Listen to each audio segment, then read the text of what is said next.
Worst town in Iowa. I wrote a new book, but it's nothing like this book. This is a joke book. I'm gonna go ahead and read you guys 3 chapters so you know what to expect. My name is Reese, and I am petty as a parking ticket on a holiday. This book is my glitter bomb love letter to Burlington, Iowa, the town that raised me, reduced me, and occasionally served me cummy doo-doo salad with passive aggression on the side. Originally, I wanted to do a documentary. Raw footage, no waivers, cinematic vengeance. Then reality, and one lawyer with a suspiciously crisp suit, reminded me that you can film people and ruin their lives is not a business model. So here we are, a gloriously half-baked book instead. Names are gone, faces are blurred in the collective imagination, and any resemblance to real people is either accidental or a compliment they didn't earn. Now, there's a cool little disclaimer down there that clarifies the book is entirely fictional and just meant to be comedic. It features such fictional characters like Mandolin Manny. How about I read you guys the 2nd chapter? Saints, Sinners, and the Curious Case of Burlington's Bible-Thumping Escorts. There's a woman in Burlington who loves 2 things: posting Bible verses on Facebook like she's angling for sainthood, and working the escort circuit on the down low like a secret agent for bad decisions. I know this because once upon a lonely chapter of my life, pre-girlfriend era, thank you very much, I casually browsed escort sites like a bored archaeologist digging through ancient tombs of terrible judgment. And wouldn't you know it, I found more than a few familiar faces. Girls I went to high school with, practically living their own Baywatch reboot, but with less sand and more questionable life choices. One even got arrested for being a professional problem. That's code for prostitution. Back in 2017, but the one who caught my eye was this devout Christian act.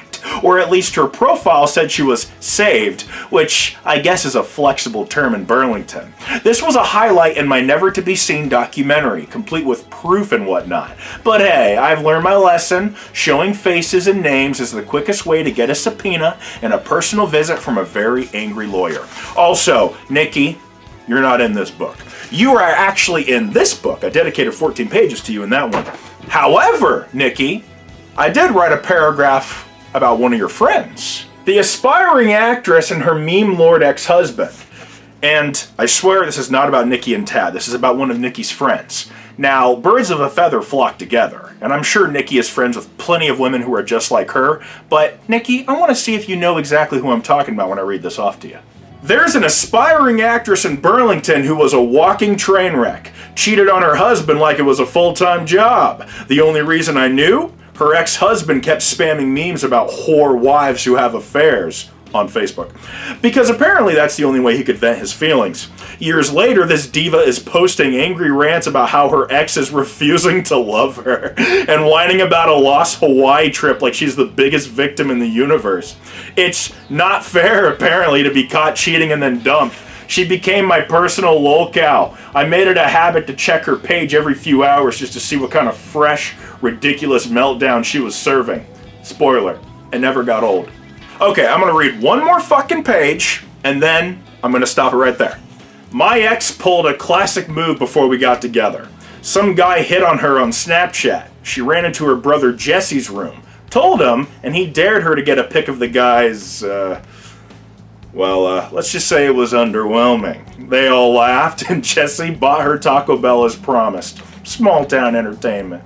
So yeah, the book is pretty much just a bunch of fucking gossip. Now, I couldn't say anyone's names in the book, but I made it pretty obvious who I was talking about in a lot of the fucking paragraphs. But it's a fictional book, just meant to be comedic anyway, so why would you even try to relate it to real people in Burlington anyway? Now, if you do live in Burlington, you'll know exactly who the fuck I'm talking about because I'm being so goddamn specific in these very well-written paragraphs, right? But it's all fictional anyway, so it just doesn't matter at the end of the day, right? One of my favorite parts in the book is when I write about how the cops busted a massage parlor in Burlington for prostitution.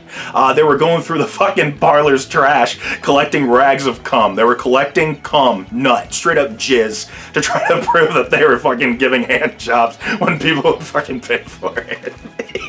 The book is 84 pages. Pretty short.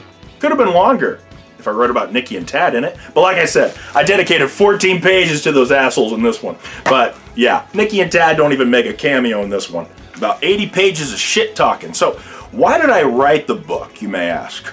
Well, I really hate Burlington. I mean, it even says it on the back of the book. This book could perhaps be the most intrusive thing you've ever read. I wrote everyone's dirty laundry. Fuck you, Burlington. You did me dirty. This is my revenge. I mean, it's pretty fucking blatant. I don't think you could interpret this book any other way. Now, of course, it's comedic, completely satirical and fictional, obviously. But if it was real, I imagine this would be very distressing for some people. So in this fictional, hypothetical scenario, depicting the book as a nonfiction rather than just a satirical book, why would I have written a fictional book about Burlington? Well, because you see, I fucking hate everyone in Burlington, Iowa. The thing is, I have a very bad reputation in that town, and they constantly talk about how I have a bad reputation there. So I wanted to make sure I wrote a book talking about all of those people who are objectively worse than I am. It's like, well, you know, if you're going to place judgment on me, let's talk about how you, I don't know, preyed on a girl in youth group and then married her the moment she turned 18. Hey, let's talk about the fucking 20-year-old who was fucking around with me when I was 17 at a girl named Brenda's house. Hey, how about we talk about the motherfucker who was making a bunch of incest jokes about his own sister when I worked at Shears? Hey, let's talk about the motherfucker. You get the point, right? I'm tired of being placed in a negative light by people who are objectively worse than I am. This book is a big fuck you to Burlington. I genuinely hate you people. I hope Israel drops a giant bomb on the town of Burlington, flattens it like Gaza, and builds the world's biggest fucking Walmart. Oh, wait, I forgot to talk about prices. Okay, so the paperback cover is $5. The ebook is $9.99, and the hardback cover is $20. It's a good idea to just get a physical copy. It's the cheapest one. My blood started boiling when Burlington treated me like a toilet. But one day I'm gonna ring the bell and bring this town lots of hell.